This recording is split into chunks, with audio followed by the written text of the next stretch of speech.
လက်ရှိ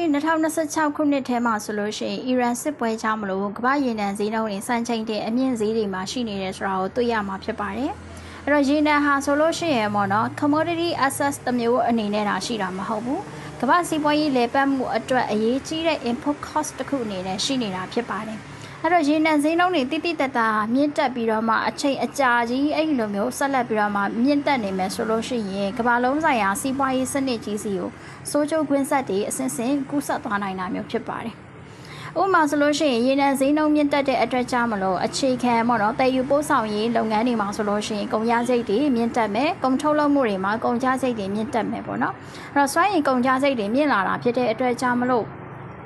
အရရက်တော့ကုန်စည်ဈေးနှုန်းတွေကအတက်ဖက်ကိုရှိလာစေနိုင်တယ်စိုးကျိုးမျိုးရှိပါတယ်အဲ့တော့ကုန်စည်ဈေးနှုန်းတွေမြင့်တက်ခြင်းဟာ inflation မြင့်တက်မှုကိုဒါရှိလာစေနိုင်တာဖြစ်တဲ့အတွက်ကြောင့်ပေါ့နော်အဲ့ဒီလိုမျိုး inflation မြင့်တက်မှုဖြစ်စဉ်ကိုလည်းဒါ cost push inflation ဖြစ်တယ်လို့ခေါ်တာမျိုးဖြစ်ပါတယ်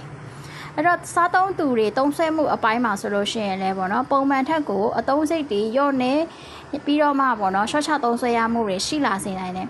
ဥပမာအိမ်ထောင်စုတစုကပုံမှန်အားဖြင့်ဆိုလို့ရှိရင်တစ်လကိုပေါ့နော်စီဖိုးက2000လောက်သုံးတယ်ဆိုပါစို့ရေနံဈေးမြင့်တက်လာတဲ့ဆိုတဲ့အခါမှာဒီဓာတ်ဆီတွေလောင်စာဆီဈေးနှုန်းတွေမြင့်တက်တာဖြစ်တဲ့အတွက်ကြောင့်နောက်ပိုင်းမှာဆိုလို့ရှိရင်ပေါ့နော်3000 4000စအပြင်ပိုမိုပြီးတော့မှသုံးစွဲလာတဲ့အနေအထားမျိုးတွေဖြစ်တယ်အဲ့ဒီအတွက်ကြောင့်ပေါ့နော်အပိုအသုံးစိတ်တွေဖြစ်တဲ့စားတောက်ဆိုင်တွေမှာသွားစားတာမျိုးတွေအဝတ်အစားဝယ်တာမျိုးတွေပေါ့နော် entertainment တွေမှာသုံးစွဲတာမျိုးတွေအတွက်ကိုအပိုကုန်ရစိတ်တွေကို short ချသုံးစွဲရမှုတွေဖြစ်လာစေနိုင်တယ်ပေါ့နော်အဲ့တော့ consumer spending ကကျဆင်းသွားစေနိုင်တဲ့အလားအလာမျိုးဖြစ်ပေါ်စေပါတယ်အဲ့တော့ဒီနိုင်ငံရဲ့ GDP ပေါ့နော်ဆိုတဲ့ထဲမှာဒါ consumer spending ကအဓိကအစိတ်ပိုင်းတစ်ခုဖြစ်တဲ့အတွက်ကြောင့်မလို့တိုင်းပြည်ရဲ့စီးပွားရေး economic growth ကိုဖြစ်မှုကိုနှေးကွေးသွားစေနိုင်တဲ့စိုးကျိုးသက်ရောက်မှုမျိုးပါတခါတည်း green set လိုက်လာစေတာမျိုးဖြစ်ပါတယ်လုပ်ငန်းကဏ္ဍပိုင်းတွေမှာဆိုလို့ရှိရင်လည်းရေနံဈေးနှုန်းတွေလောင်စာဆီဈေးနှုန်းတွေမြင့်တက်တာဖြစ်တဲ့အတွက်ကြောင့်မလို့ပေါ့နော်ဒါကုန်ကျစရိတ်တွေမြင့်တက်တဲ့အခါမှာကုန်ထုတ်လုပ်မှုတွေကိုဆိုလို့ရှိရင် short ချပြီးတော့မှထုတ်လုပ်ရတာမျိုးတွေရှိလာနိုင်တယ်ပေါ့နော်အဲ့ဒီကနေပြီးတော့မှတစ်ဆင့်တိုင်းပြည်ရဲ့စီးပွားရေးကိုတိုးတက်မှုနှေးကွေးသွားစေနိုင်တဲ့အလားလာမျိုးကိုဖြစ်သွားစေနိုင်ပါတယ်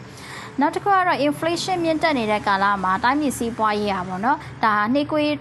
တိုးတက်မှုနှေးကွေးသွားတယ်ဆိုတဲ့အနေအထားမျိုးဒီဒါ stagflation risk မျိုးကိုလည်းရှိလာစေနိုင်တာဖြစ်တယ်ပေါ့နော်အဲ့ဒီလိုမျိုးစိုးကျိုးကွင်းဆက်တွေကိုဖြစ်ပွားလာစေနိုင်တာမျိုးဖြစ်ပါတယ်